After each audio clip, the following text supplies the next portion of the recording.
Samantala, nagpapaulan sa ilang bahagi ng Luzon at Visayas ang umiiral na northeast monsoon at shear line, habang easterlies naman ang nakakaapekto sa Mindanao. Samantala, walang binabantayang LPA o bagyo ang pag-asa sa loob at labas ng PAR. Ang ulat panahon mula kay Naphtali Pilarde.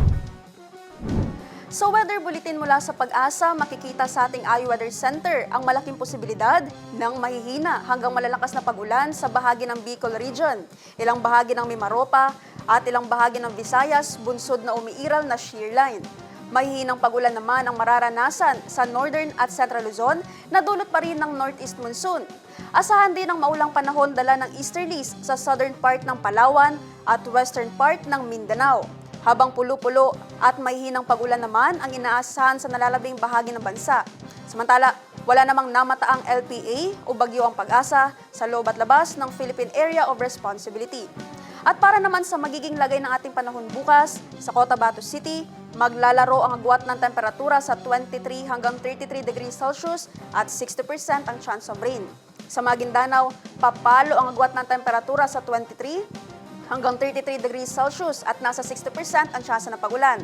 Habang sa Cotabato Province, maglalaro sa 22 hanggang 30 degrees Celsius ang agwat ng temperatura at 90% ang tsansang uulan. 24 hanggang 31 degrees Celsius ang inaasahang magiging agwat ng temperatura sa Davao City bukas at 60% ang chance of rain.